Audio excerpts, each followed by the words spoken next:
Hey les amis, c'est Clav the Master et bienvenue dans une toute nouvelle vidéo de Rise of Kingdom.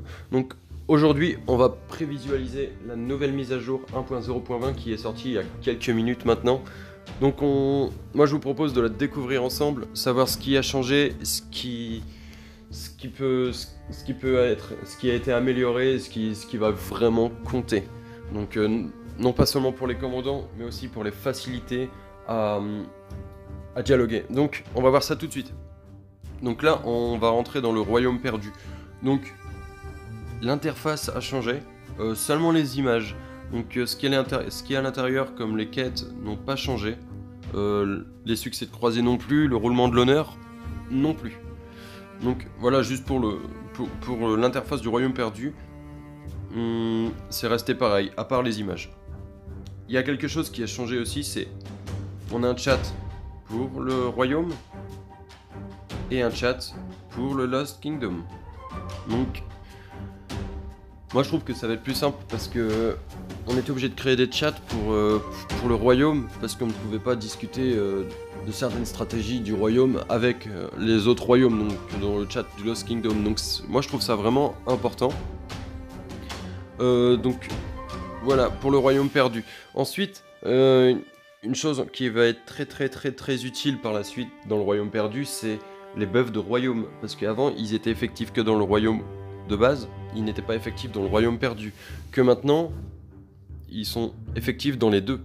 Donc ça veut dire qu'on n'est plus obligé de quitter le royaume perdu, d'utiliser une téléportation pour retourner dans notre royaume d'origine pour utiliser le buff de royaume, que ce soit pour la construction, la recherche, la production, l'entraînement, etc. et j'en passe. Puis ça évite aussi au roi de claquer des gemmes pour lancer un buff pour que dalle. Là ça va être vraiment utile en fait à tout le royaume. Dans le royaume perdu, on n'aura plus besoin de cramer des TP, donc à moins d'être un gros pay to win et d'avoir 50 téléportations en réserve et de s'en fiche de retourner dans le royaume, là vraiment tout le monde va pouvoir en profiter à fond. Donc qui dit buff de royaume dit rune, qui dit rune dit on y va, on lance. Donc voilà pour le royaume perdu. Ensuite on va passer au commandant. Alors on en a deux, donc Alexandre le Grand qui arrivera dans la roue de la chance. Donc là, il n'y est pas encore, c'est normal. On a Alexandre le Grand ici. Donc avec la mise à jour n'est pas encore au point totalement. Donc comme on voit, sur sa première compétence, il a une condition de rage de 1000. Donc il utilise un bouclier pendant 4 secondes pour absorber une quantité de dégâts multiplicateur 1200.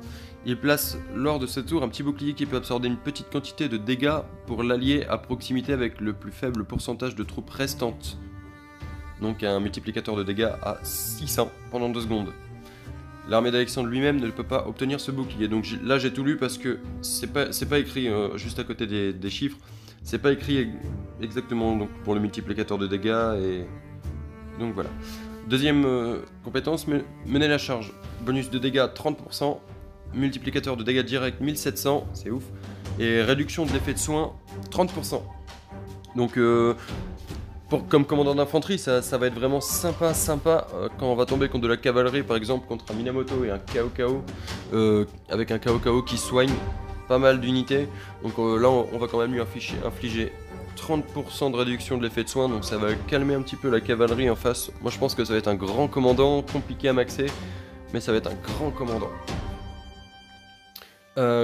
Commandant de ligne de front, infanterie, march speed bonus, donc ça augmente la vitesse de la marche de l'infanterie 30% et un bonus d'attaque d'infanterie 30%.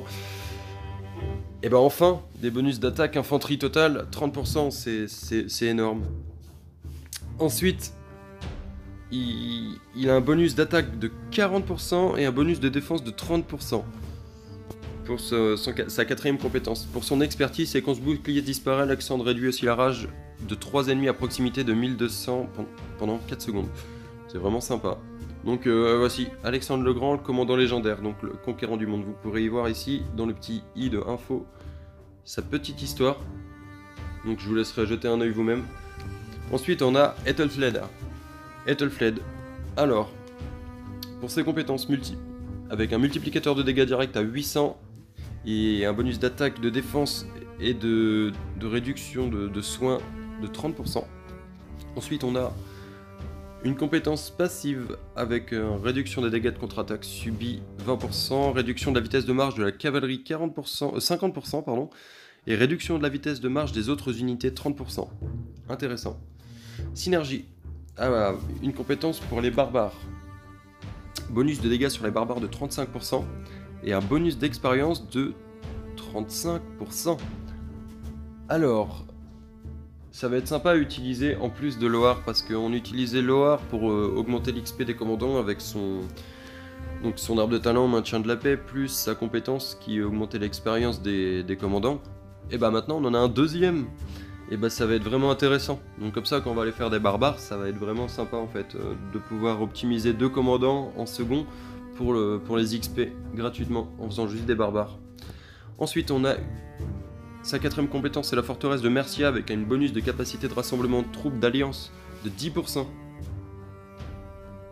Donc si vous avez un ralliement à 1 million, imaginez si elle a sa compétence à fond, ça lui met un ralliement à 1 100 000. C'est très sympa. Ça complète un petit peu la compétence de Mehmed. Donc ouais, c'est sympa. Et avec un bonus d'attaque de 20%.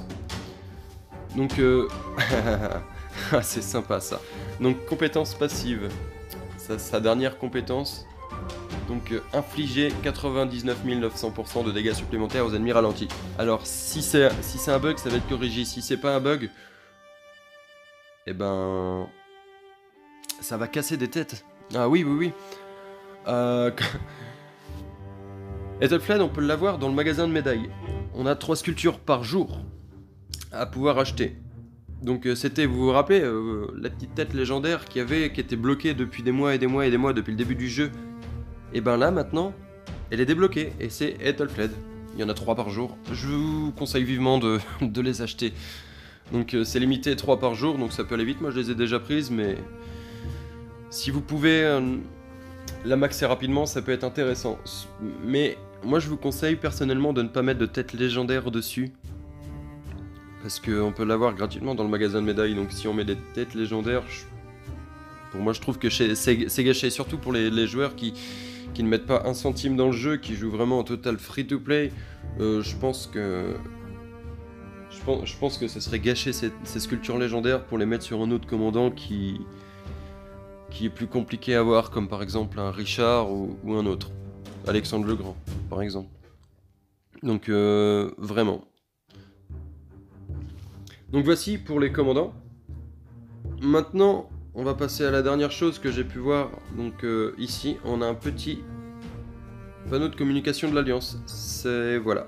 On peut activer ou désactiver ses commentaires, en écrire. Voilà.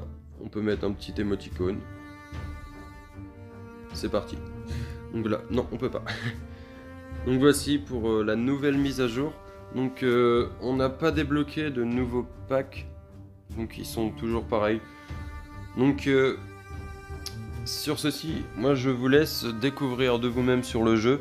Et bon visionnage à tous. Salut, bonne journée.